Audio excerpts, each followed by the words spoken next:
नमस्कार प्रेक्षकांनो, कमळी मालिकेच्या जबरदस्त भागामध्ये आपण जबरदस्त ट्विस्ट पाहणार आहोत. हो प्रेक्षकांनो, मालिकेमध्ये असा काही ट्विस्ट आपल्या सर्वांना पाहायला मिळणार आहे, जो ऐकून आपण चकित होणार आहोत. आता मालिकेमध्ये अनिका आणि रागिनी कामिनीची अशी काही वाट आता कमळी लावणार आहे. तर खरंच आता ही वाट तर लागणारच आहे या तिघींची. पण आता ऋषीला सुद्धा रिअलाईज झालेलं असतं की तो कमळीवरती किती प्रेम करतं. तर आता कमळी त्याच्यासाठी किती इम्पॉर्टंट आहे. खरंच आता ऋषी त्याचं प्रेम कमळीपर्यंत पोचू शकणार का, तिच्यासमोर व्यक्त करू शकणार का. आणि जेव्हा ऋषीच्या प्रेमाबद्दल आता इकडे नयनताराला काही ना काहीतरी संदेह आलेला आहे, तर खरंच आता नयनतारा या दोघांना एकत्रित येऊ देणार का. ऋषी खरंच आता त्याच्या आईच्या विरोधात जाऊन कमळीशी लग्न करणार का, आणि कमळीसुद्धा या लग्नाला होकार देणार का. असे मालिकेमध्ये आता धमाकेदार तडकेबाज ट्विस्ट आपण पाहणार आहोत. तर प्रेक्षकांनो, असेच जबरदस्त कमळी मालिकेचे ट्विस्ट बघण्यासाठी माझ्या चॅनलवर नवीन असाल तर नक्की सबस्क्राईब करा. इकडे ऋषी मात्र आता कॉलेजहून आलेला असतो आणि त्याला सतत कमळी कमळी आणि कमळी हे नावच त्याला आठवत असतो. तो जेव्हाही शांत बसलेला असतो तेव्हा फक्त आणि फक्त कमळीचा विचार करत असतो. तर इकडे मात्र आता नयनतारासुद्धा विचारात पडलेली असते. कारण आता जे होळीच्या दिवशी रंगपंचमीच्या दिवशी झालेलं असतं की कमळी जेव्हा भांग पिलेली असते आणि ऋषी तिची काळजी किती करत असतो, आणि चक्क आता नयनताराने तिच्या कानाने ऐकलेलं असतं की ऋषीचं कमळीवर प्रेम आहे. पण आता जेव्हा नयनतारा त्याला विचारते तेव्हा मात्र त्या दिवशी तो ती गोष्ट टाळाटाळ करतो आणि निघून जातो. पण नयनतारा मात्र विचारात बसलेली असते की खरंच जे रंगपंचमीच्या दिवशी ऋषीने साधनाकडे बोलला की कमळीवरती त्याचं प्रेम आहे, खरंच हे प्रेम आहे का. आणि असं असणार तर मी असं होऊ देणार नाही, असं ती स्वतःशीच मनात विचार करते आणि बोलते की काहीही झालं तरी कमळी माझ्या ऋषीच्या आयुष्यात येता कामा नाही. त्या अगोदरच मला ऋषीचं लग्न दुसऱ्या मुलीशी, माझ्या आवडीच्या मुलीशी लावून द्यावं लागणार. तेव्हा आता लगेच ती एका तिच्या मैत्रिणीला कॉल करते आणि लगेच बोलते की हे बघ, खूप दिवस झाले मी या तुझ्या मुलीला माझ्या घरची सून बनवायचं ठरवलेलं आहे आणि ही गोष्ट ना टाळाटाळ होत आहे. पण आता मला ही गोष्ट ना आता मात्र लवकरात लवकर मला ऋषीचा आणि तुझ्या मुलीचा साखरपुडा करायचा आहे. त्यावर आता लगेच नयनताराची मैत्रीण बोलते की पण ऋषी आणि माझी मुलगी अजून भेटलेले नाही आहे, त्यांनी एकमेकांना ओळखलेलं नाही आहे. पण तुझी काही हरकत नसणार तर माझीसुद्धा काही हरकत नाही. तर आता इकडे नयनताराने मात्र ऋषीला काहीही न सांगता आणि कोणाला काहीही न सांगता ऋषीच्या एंगेजमेंटची तारीख फिक्स केलेली असते. तर इकडे मात्र आता ऋषीला रिअलाईज झालेलं असतं की त्याचं कमळीवरती किती प्रेम आहे. तर तेवढ्यातच आता कमळीच्या विचारात हरवून गेलेल्या ऋषीकडे सायबा येतो आणि बोलतो की काय झालं ऋषी. तेव्हा आता ऋषी बोलतो की कमळी तू आलीस.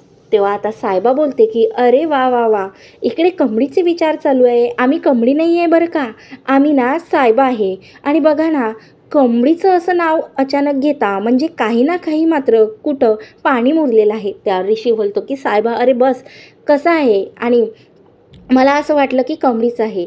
तेव्हा आता सायबा पुन्हा कॉमेडी करत बोलतो की अरे वा, आता तर तू आम्हाला विसरलेला आहे आणि कमळीच फक्त तुझ्या आठवणीत आहे खरंच ऋषी. तर आता ऋषी बोलतो हो सायबा, मलासुद्धा तुला काहीतरी सांगायचं आहे. तुला माहिती आहे का रे, होळीच्या दिवशी ज्या दिवशी कमळीने भांग पिली होती ना आणि तिची तब्येत ठीक नव्हती, त्या दिवशीच मला कुठं ना कुठं जाणवलं की माझं कमळीवरती किती प्रेम आहे. खरंच मला रिअलाईज झालं रे. आणि आज सायबा तुझ्यासमोर सांगतो. आता मी सर्वांसमोर लवकरच सांगणार की कमळीवरती माझं किती प्रेम आहे आणि मी तिच्याशिवाय जगूसुद्धा शकत नाही.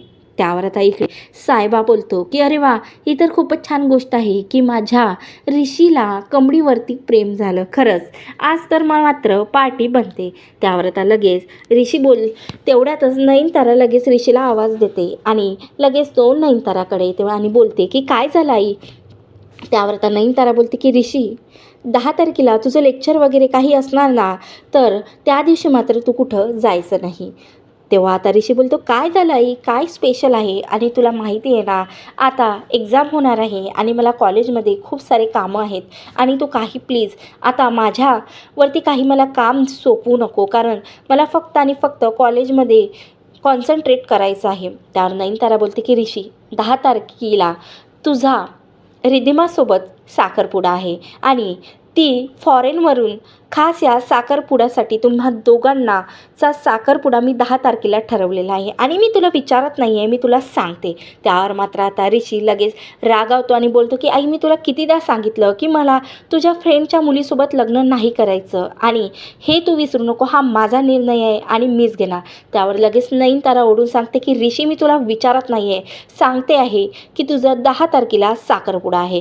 आणि असं लगेच नयनताराचं बोलणं टाळून आता ऋषी लगेच कॉलेजमध्ये निघून जातो.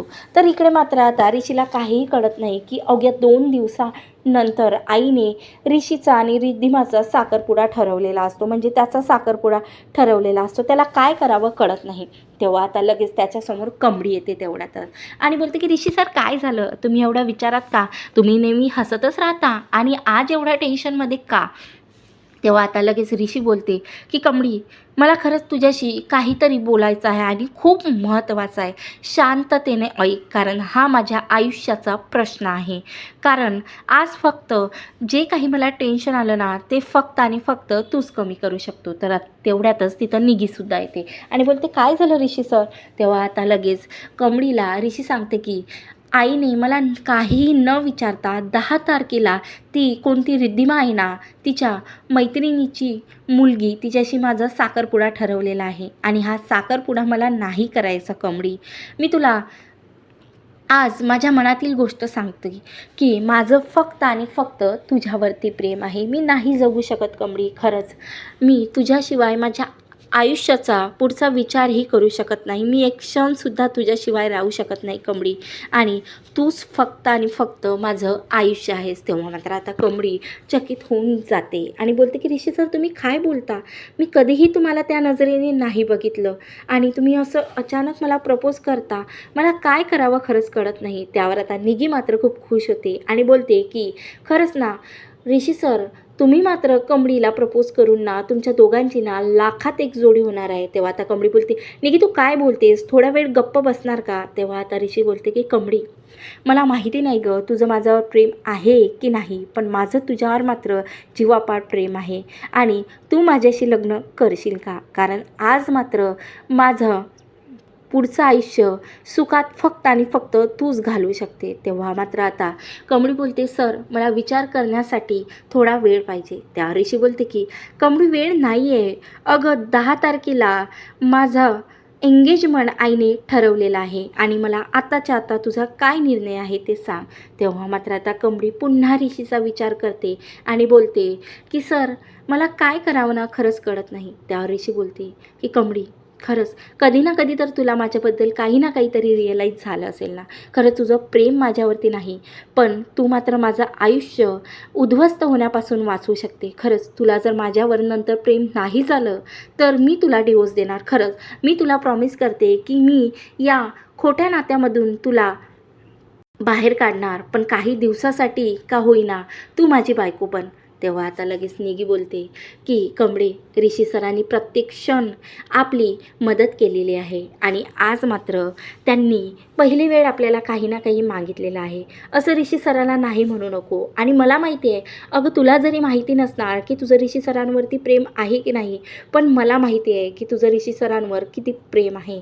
तेव्हा मात्र आता निगींचे असे शब्द ऐकून कमळीलासुद्धा कुठं ना कुठं थोडंसं प्रेम ऋषीबद्दल जाणवते आणि लगेच ऋषीसोबत ती एका मंदिरात जाते आणि दोघंसुद्धा कमळी आणि बंड्याच्या मदतीने दोघंसुद्धा लग्न लावतात आणि लगेच ऋषी कमळीला घेऊन घरी जाते. आता मात्र इकडे नयनतारा लगेच बेल वाजल्यावरती दरवाजा उघडते आणि लगेच नयनतारा चकित होऊन जाते आणि बोलते की ऋषी, हा काय असा काय पोशाख घालून बसला? तेव्हा आता लगेच ऋषी बोलते की आई मी लग्न केलेलं आहे. आणि लगेच नयनतारा बोलते कोणाशी? तेव्हा आता लगेच इकडे ऋषी आवाज देते आणि बोलते कमळी आतमध्ये. तर आता कमळीला असं ऋषीशी लग्न करताना बघून मात्र आता नयनतारा खूप रागातच ओरडते आणि बोलते की तुझी हिंमत तरी कशी झाली ऋषी, की मला या मुलीचा चेहरासुद्धा आवडत नाही आणि या मुलीला माझ्या घराची सून बनवण्याची. खरंच ऋषी तू असं कसं करू शकते?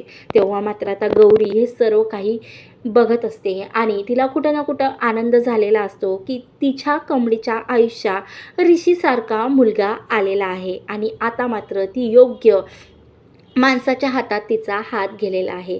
म्हणून एक आई म्हणून ती खूप आनंदित असते. पण तिला थोडंसं दुःखसुद्धा असते की नयनतारा खरंच तिच्या मुलीला ॲक्सेप्ट करणार का?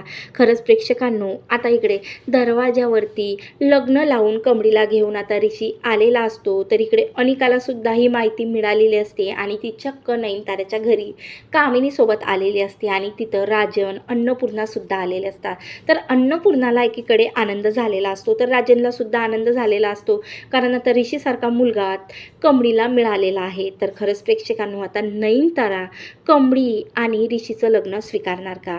असा जबरदस्त मालिकेमध्ये आता तडका झटका आपल्याला पाहायला मिळणार आहे. तर खरंच प्रेक्षकांनो, आता या दोघांची सुंदर जोडी आता मालिकेमध्ये नवीन काय ट्विस्ट आणणार आहे? तर खरंच आता अनिका नेमकं रणरागिणी बनत आता खरंच काय नवीन धमाका दाखवणार आहे, हे सर्व आपण नेक्स्ट एपिसोडमध्ये पाहणार आहोत. म्हणून प्रेक्षकांनो, असेच जबरदस्त ट्विस्ट बघण्यासाठी तुम्ही जर माझ्या चॅनलवर नवीन असाल तर नक्की सबस्क्राईब करा. व्हिडिओ आवडल्यास लाईक करा. धन्यवाद. जय गजानन माऊली. स्वामी समर्थ.